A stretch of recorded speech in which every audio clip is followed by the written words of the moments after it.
सुप्रभात। Class 8th lesson number 9 कारक। आज की क्लास में आप लोग कारक पढ़ेंगे।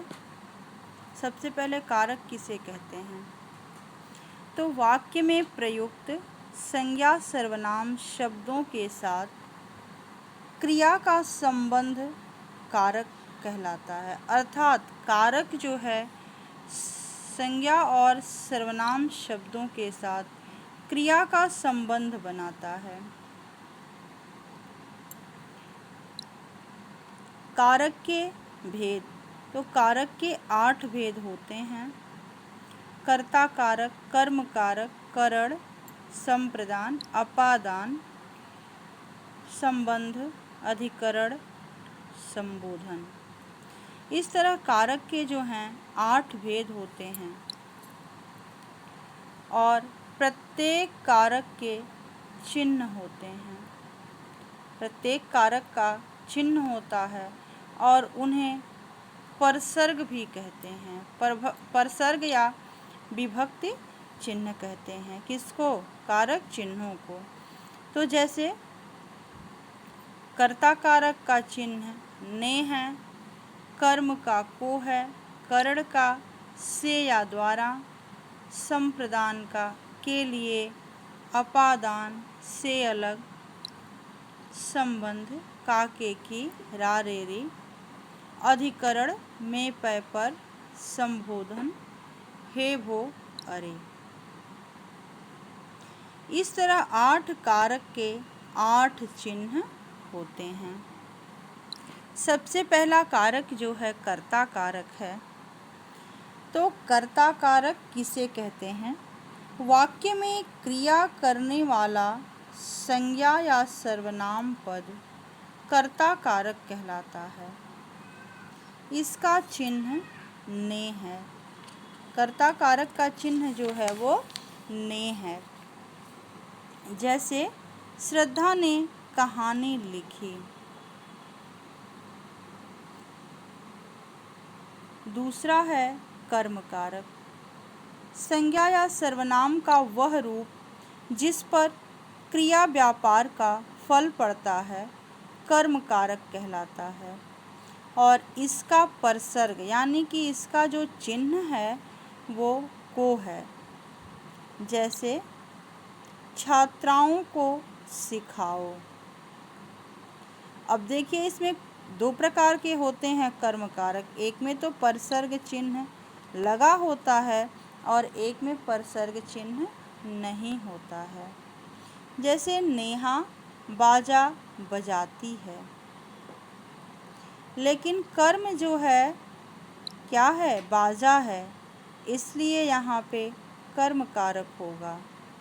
तीसरा है करण कारक। क्रिया के करने के साधन को करण कारक कहते हैं और इसका परसर्ग से या द्वारा होता है, यानी कि करण कारक का प्रयोग जो है साधन के रूप में होता है। करण कारक का प्रयोग जो है साधन के रूप में होता है और अपादान कारक का चिन्ह भी से है, लेकिन उसका प्रयोग जो है अलग के अर्थ में होता है।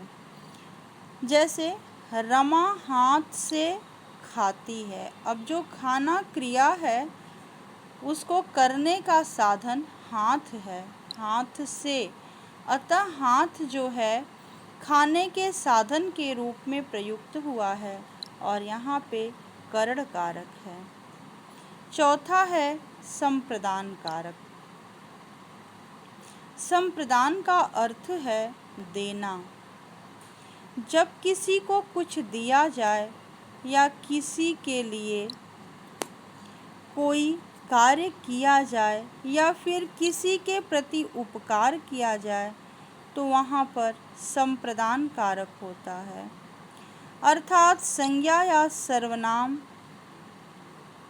का वह रूप जिसके लिए क्रिया की जाए अथवा किसी को कुछ देने का भाव जिसमें व्यक्त हो वहाँ पे संप्रदान कारक होता है। जैसे राजा ने याचकों को दान दिया।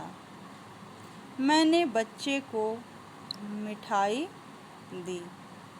फिर एक और उदाहरण कि जैसे नर्स ने रोगी के लिए इंजेक्शन लाती है। नर्स जो है रोगी के लिए इंजेक्शन लाती है। तो इस उदाहरण में संप्रदान कारक का प्रयोग हुआ है। संप्रदान कारक एवं कर्म कारक में कुछ अंतर हैं।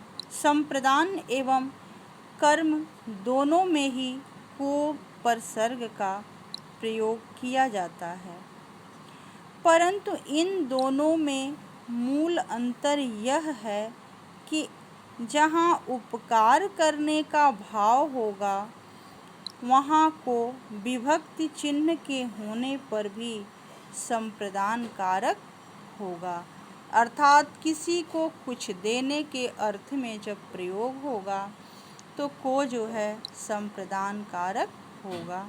आज बस इतना, और जो बचा हुआ इसका अंश है वो आप लोग अगली क्लास में पढ़ेंगे। धन्यवाद।